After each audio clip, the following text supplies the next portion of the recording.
everyone, today I am doing a book review on a Mary Monroe novel. I'm gonna be kind of making consecutive videos, and you're gonna see me wear the same outfit because I am making this all within the same day and filming this within the same day. So yeah, so if you see the same outfit, it's not like I wore the same outfit the next day. It's just I'm making these videos all within the same day. So I wanted to do a review on Red Light Wives, and it's by Mary Monroe, and this is how it looks. So this is a paperback book.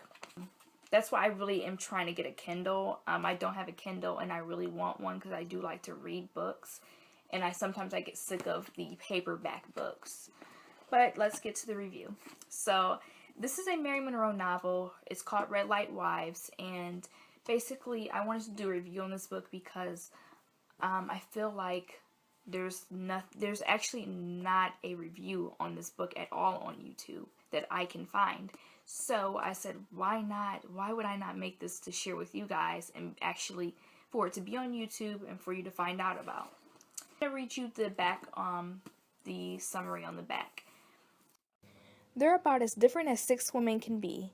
Haughty and humble, beautiful and plain, young and not so young, black, white, Latina, and origins unknown. But aside from a gift for laughing hardship in the face, they have one very important thing in common: Clyde Brooks. You might say that Clyde is their manager, and you might say that Lula Mae, Esther, Megan, Rosalie, Helen, and Raquel are colleagues in the world's oldest profession. Clyde likes to refer to them as his wives. After all, they do what wives are expected to do: take care of him and watch over his beloved young daughter, Keisha. Maybe it's their love for the high life and for each other that makes the bond between Clyde's ladies so unbreakable. Maybe it's their private demons that invite him to act as their savior and tyrant, father, brother, and lover.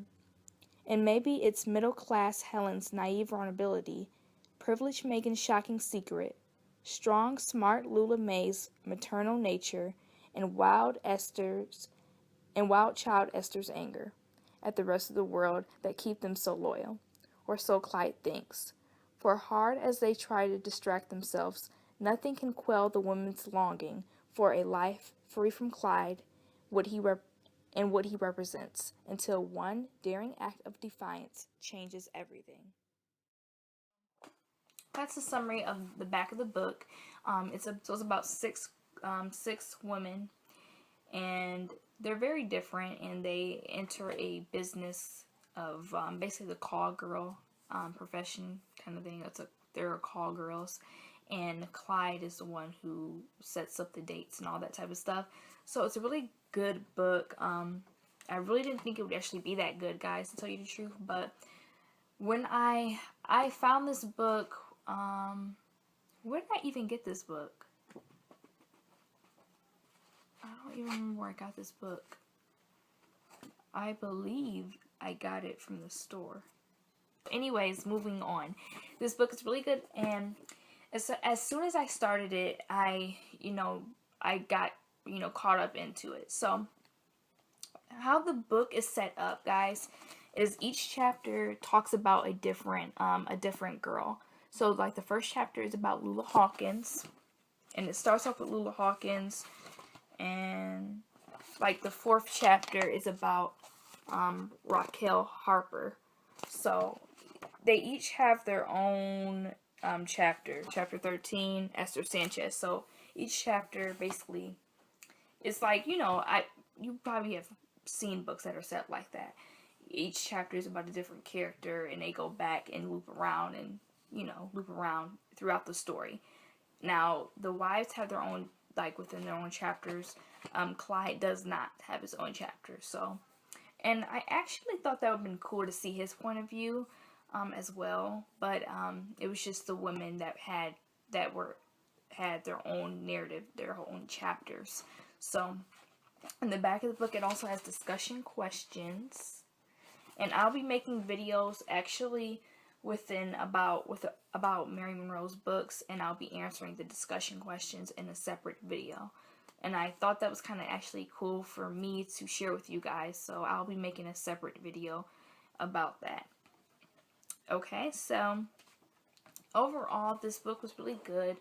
The ending, it wasn't a surprising ending. I expected them, I'm not going to spoil, I expected what happened to happen. And I will say that this book is, they all have different stuff that they're dealing with, and they all have hardships that they're dealing with, and that's one thing that they do have in common. So that's one of the reasons why they kind of got into that business, because they really didn't have anything else to turn to. So and that was the only thing that they could really, you know,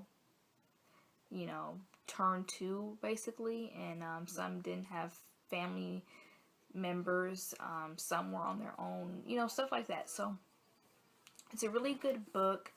I have not read a book at all like this, so this is actually, it was actually really interesting to see their perspective on it. And we hear a lot of stereotypes about that type of job that women do, but it's nice to read a book that kind of gives a little bit of perspective. And even though it's not a realistic book, it is based on other type of realistic things. So check out this book. It's called Red Light Wives, and it's by Mary Monroe, and she's a very good author, and I love her novels. She just is very talented. Thanks for watching, guys. Bye.